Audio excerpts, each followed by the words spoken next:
ამხანაგით ობეჯიშვილის მიმართ, მან როცინა პროცესი, როდესაც მან ახალგაზრდა გამოიწვია ჩემს მიმართ, მისი განხორციელებელი მოქმედება ჩემი მხრიდან შეიძლება სუბიექტური არის, შეფასებული არის როგორც მკვლელი, ჩემს მხრიდან შემთხვევით მკვლელა ახალგაზრდა ობეჯიშვილი და რატო? იმიტომ არა რომ ჩემი დღეს ცოცხალი არის და საფლავში წევს. სინთეზის პატიმრის მიმართვის ობიექტი დღეს ივანიშვილის რეჟიმი იყო. განსაჯელი სკამიდან პატიმარმა ექიმმა გიორგი ახობაძემ მთელ საქართველოს აჩვენა რეჟიმის წინასწარ ექიმმა ახობაძემ სიტყვა ახლად გარდაცვლილ დედაზე საუბრით დაიწყო. არ მორიდებია ეთქვა რომ დღეს ქვეყანას მართავს მკვლელი რეჟიმი, რომელიც მზად არის უდანაშაულო ადამიანი ციხეში ჩასვას, რომ ქუჩაში პროტესტის ხმა აღარ ეცმოდეს. გიორგი, რომელიც მძიმე ავადმყოფი დედის ერთადერთი მომვლელი იყო, ციხეში გაუშვეს. დედა კი გიორგის პატიმრობის დროს დაიღუპა. პარტია, რომელიც წარმომადგენელი ცეცხლა ახლა და ჯორჯ ორველს დავესწრები, მოსიარულე პროგრამას ვისმენთ. ეხლა ჩვენ აქ და არა პროკურორს, რომელიც საქართველოს სახელმწიფოს უნდა წარმოადგენდეს და მოქალაქეებს და კანონს და სამართალს. თქვენ არ მიეცით ქართულ დედას იმის საშუალება, რომ თავის ცხოვრების ბოლო თვე გაეტარებინა მისი შვილის გვერდით, რომელიც არის ექიმი და რომელიც მას ეს ზრუნავდა. და მე მინდა გითხრათ, თქვენ ახალგაზრდა გოგოჯიშვილი, თქვენ დედას ხავთ. და მინდა რომ გითხრათ, დიდხანს სიცოცხლე და ჯანმრთელობას usურვებთ მას, მინდა მიხვიდეთ და გითხრათ დედას. რომ აი ესეთი კაცი რაც მე აქ გამდები ვაყარე, როგორ შეაფასებდა ამ კაცს, როგორც პიროვნებას. თქვენი გადაწყვეტილების და მოთხოვნილი ახალგაზრდების გამო მკვლელად იმიტომ რომ დედაჩემი იძულებული გავხდით ჩვენ, რომ გადაგვეყანა იმდენ კონტაქტის მქონე ადგილას, მართალია ჰოსპიტალია, მაგრამ მე ჩემი კომპეტენციებიდან გამომდინარე, იგივე პირობების სახლში მქონე შექმნილი წესით, თქვენ განზადეთ პაციენტის ავადობის და სიკვდილობის რისკი. აი ამიტომ ხარ, არა ის რაც მე შემოგთავაზეთ, ახლა ზონიზების ალტერნატივა, ერთ რაღაცას ვიდა მხოლოდ ვიქნებოდი მე მისამართზე საბურთალოზე, თუ ვიქნებოდი მე გლდანში. დანარჩენი ყველა თავისუფლება, რომელიც შეიძლება შეზღუდულიყო ჩემი ახლა ზონიზების გლდანში ზუსტად იგივე და მათ შორის შემოგთავაზეთ, თუ კი რამე კიდე არის ისაც გამორჩათო, დაამატეთ და მე იმას შევასრულებო. არც ერთი არ გაითვალისწინეთ და არ მომეცით საშუალება მიმეხედა დედაჩემისთვის. მათ შორის არ მომეცით საშუალება ჩემი ცხოვრების მთავარი პაციენტისთვის. გამეწია ის დახმარება, რომელიც აბსოლუტურად ყველა პაციენტს აქვს ჩემ პრაქტიკის მანძილზე გაგვიდი.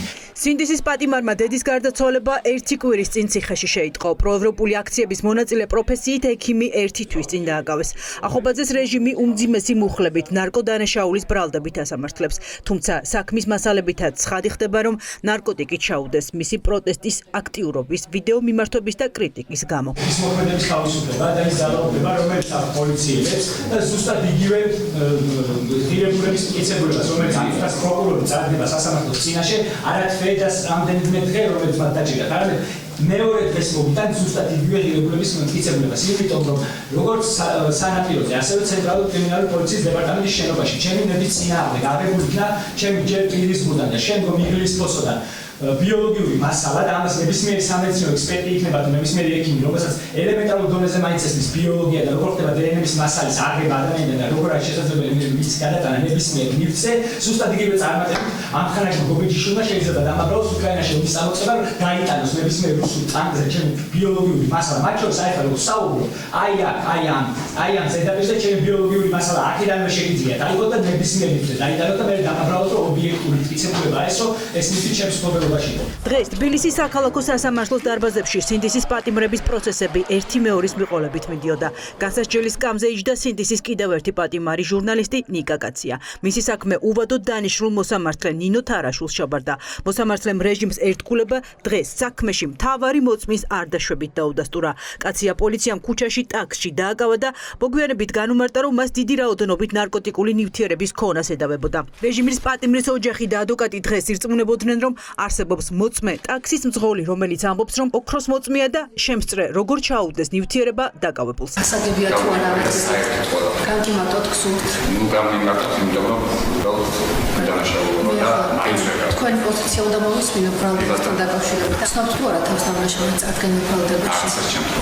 ისაც გამოძიებას უნდა გაეკეთებინა, ჩემი გასაკეთებელი აღმოჩნდა, ვიპოვე რეალური მოწმე, რომელიც ზუსტად იმ ჩვენებას იმეორებს, რაც ნიკას უწერია და პროკურატურას ეს ყველაფერი აღწერილი არ აქვს და სასამართლო უბრალოდ არ აკმაყოფილებს ამ მოწმის დაკითხვასაც კი.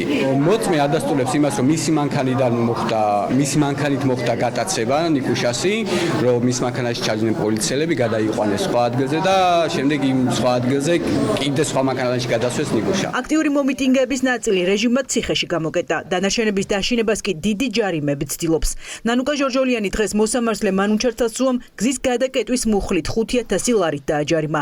ეტოვებიან რატომ მიდგა აქციაზე 3 იანვარს საქმეში ერთი ფოტომასალადევს, სადაც მშვიდობიანი დემონსტრაცია და ათასობით ადამიანი ჩანდა. თუ თქვენ ხართ ის მოსამართლე, რომელიც ბაბილონში იყავით, რადგან მე ვიყავი აქციის ერთ-ერთი მთავარი მონაწილე და ყველა თითოეული თქვენგანი მხედავდით სახეზე, მე ვიყავ თქვენს აცილებას. მე კარებთან ვიდექი, სადაც თქვენ შესვლას ვერ ახერხებდით.